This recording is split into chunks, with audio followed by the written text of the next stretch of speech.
In a laboratory dish, a cluster of living human colon cancer cells sat suspended in nutrient solution, dividing the way cancer does, silently, relentlessly. Researchers introduced a processed extract of a single fungal species. Within 72 hours, the cancer cells were dead. Not slowed, dead. The extract had triggered apoptosis, programmed cell death, the self-destruct sequence that cancer cells are supposed to have forgotten.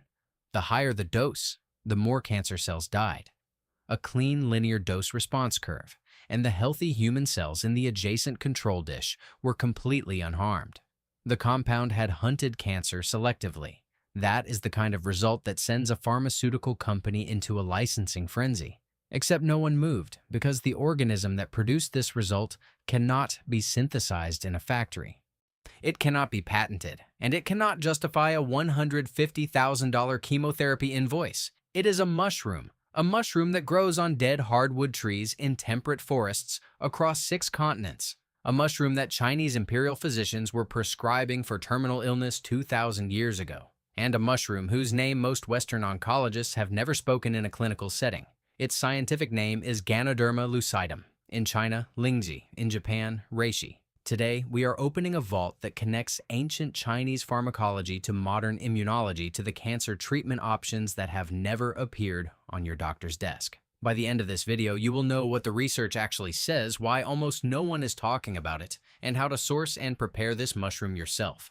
The oldest known reference to Ganoderma lucidum appears in the Shenong Ben Cao Jing, the divine farmer's classic of materia medica, compiled in roughly the 1st or 2nd century AD from knowledge far older, passed through oral tradition for generations. In that text, Lingzhi is classified among the superior medicines, substances so safe they could be taken daily for an entire lifetime without harm. It was prescribed for chronic fatigue, respiratory illness, and what classical physicians described as disorders of the spirit, encompassing anxiety, insomnia, and cognitive decline. Imperial physicians reserved the finest specimens for the emperor's household. Foragers who discovered wild Lingzhi on ancient plum or oak trees were rewarded with silver. See, paintings from the Ming Dynasty depict the mushroom alongside cranes and pine trees, symbols of longevity and immortality. But China was not alone. Japanese practitioners of Kampo medicine independently elevated the same mushroom to the highest rank of their pharmacopoeia. They called it Reishi, the divine mushroom. In Korea, known as Yongji, it appeared in royal medicinal texts and was cultivated near Buddhist temples. Move further south, and indigenous healing systems from Vietnam to Indonesia employed closely related Ganoderma species for fever, liver disease, and chronic infection, arriving at similar applications despite no contact with Chinese medical theory. Cross the Pacific into North America, and you will find Ganoderma tsugi and Ganoderma sessile growing on hemlock and oak, the same genus, the same biochemistry, on a continent whose indigenous peoples had their own fungal pharmacopoeia long before European contact. This is not folklore, this is convergent pharmacology, the same molecular truth discovered independently through observation, necessity, and generational wisdom on opposite sides of the planet. So what is Ganoderma lucidum actually doing at the cellular level that makes cancer cells destroy themselves? The answer involves 2 primary classes of bioactive compounds. The first is a group of complex polysaccharides called beta-glucans. These long-chain carbohydrates trigger a cascade of immune activation. Your body begins producing more natural killer cells, specialized lymphocytes whose sole function is to identify and destroy abnormal cells, including cancer. It simultaneously increases populations of CD8-positive T cells, the cytotoxic arm of your adaptive immune system. In breast cancer studies, introducing Ganoderma extract into a tumor environment brought a measurable influx of both cell types. The mushroom was not attacking the cancer directly. It was calling in reinforcements. The second class is the triterpenoids, specifically ganoderic acids. These molecules take a more direct route. They interfere with signaling pathways inside cancer cells that regulate the balance between survival and self-destruction. Researchers found that exposure to processed Ganoderma extract increased levels of pro-apoptotic proteins, the molecules that tell a cell it is time to die, while simultaneously decreasing levels of anti-apoptotic proteins, the molecules that keep damaged cells alive when they should not be. The mushroom was pressing the accelerator on cell death and releasing the brakes at the same time. And here is the critical distinction. This did not happen to healthy human cells. The extract showed selective cytotoxicity, lethal to cancer, harmless to normal tissue. That is not how most chemotherapy works. Chemotherapy is a controlled poison. It kills cancer, but it devastates healthy tissue along the way. Hair, appetite, white blood cell counts, all collateral damage. Ganoderma lucidum operates on an entirely different principle. It does not poison. It activates the body's own targeting system and amplifies the self-destruct signal that cancer cells have learned to suppress. Let that sink in for a moment. The preclinical evidence extends well beyond a single petri dish. In mouse studies of colon cancer, animals fed Ganoderma lucidum extracts had significantly higher survival rates than untreated controls. Their tumors were smaller and fewer. They lost less weight and experienced fewer symptoms of disease progression. The mechanism was measurable. Reduced inflammation in the colon driven by the fermentation of reishi polysaccharides into short-chain fatty acids with direct anti-inflammatory properties. Cancer thrives in inflamed tissue. Remove the inflammation and you remove the environment cancer depends on. In breast cancer models, Ganoderma extract not only killed tumor cells in vitro and in vivo, but actively prevented the remaining cancer cells from metastasizing. Perhaps the most compelling preclinical work involves combination therapy. Cisplatin is a gold standard chemotherapy drug for ovarian cancer. It works. But some cancers develop chemoresistance, producing antioxidative factors that neutralize the reactive oxygen species cisplatin relies on to trigger cell death. Researchers gave mice with ovarian cancer a combination of cisplatin and Ganoderma lucidum spore extract. Since the mushroom independently generates reactive oxygen species through its own pathway, adding it overwhelmed the cancer's defenses. The combination produced significantly higher rates of cell death than either treatment alone. The mushroom made the chemotherapy work better. And then there are the human trials. A clinical study tracked 96 patients with colorectal adenomas, precancerous tumors identified by colonoscopy, who took Ganoderma lucidum extract daily for 12 months.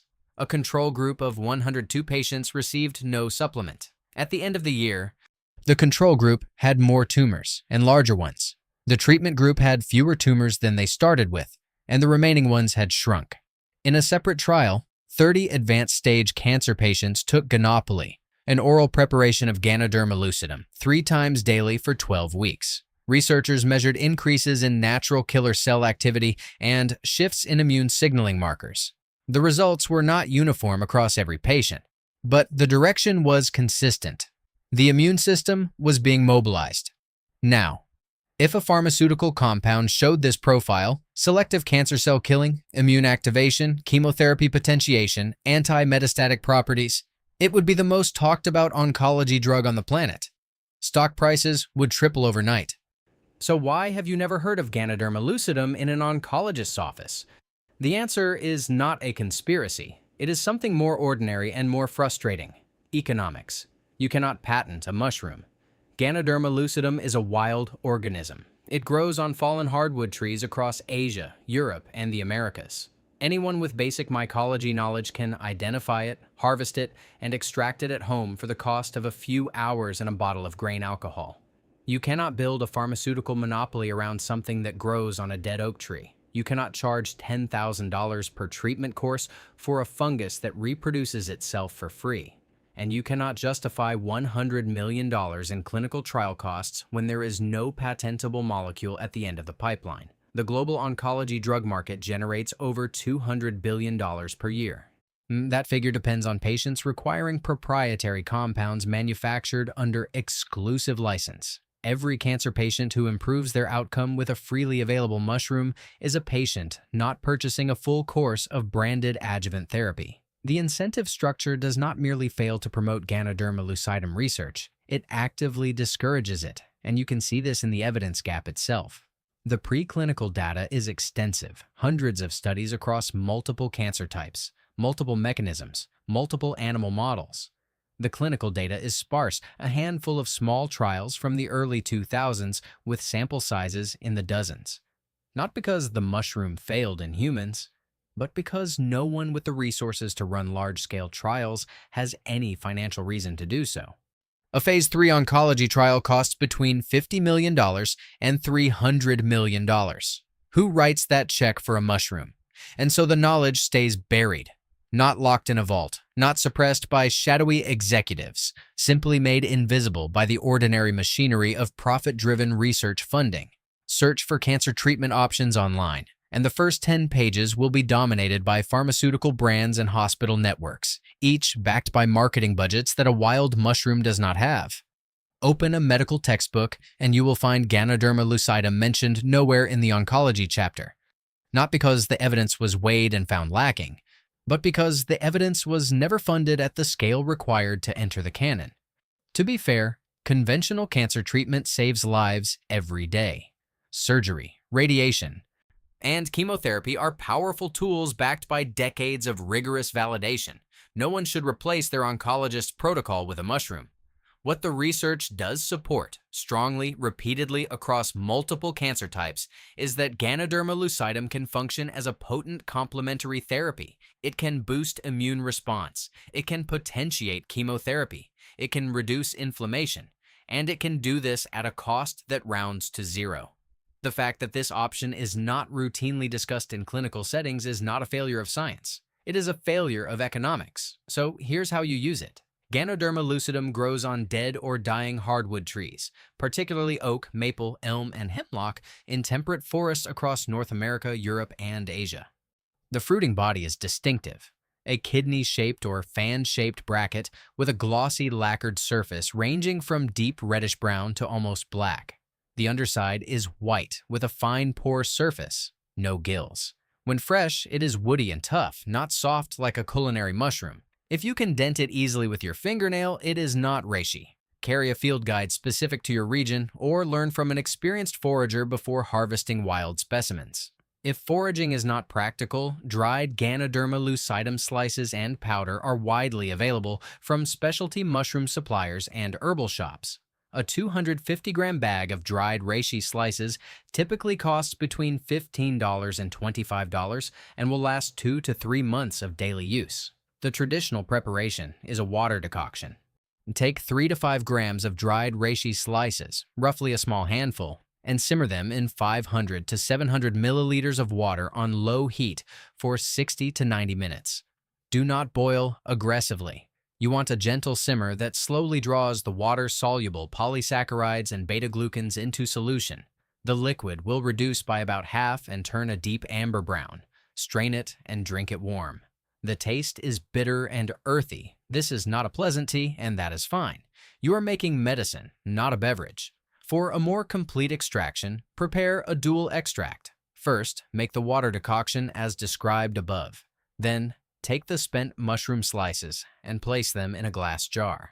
Cover them with high-proof grain alcohol, at least 40% ABV, ideally 60 or higher. Seal the jar and let it sit in a cool, dark place for 4 to 6 weeks.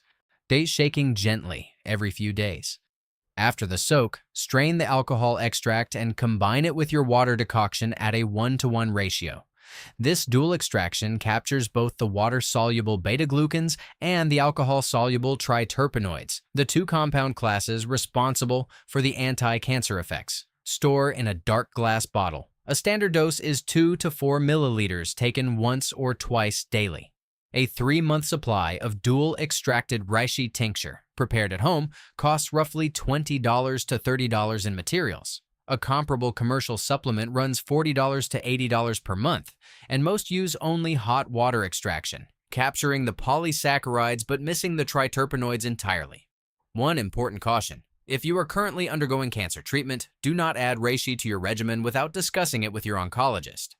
The mushroom's immune-modulating effects could interact with immunosuppressive therapies, and its ability to potentiate chemotherapy means dosing considerations matter. The research supports reishi as a complement to conventional treatment, not a replacement.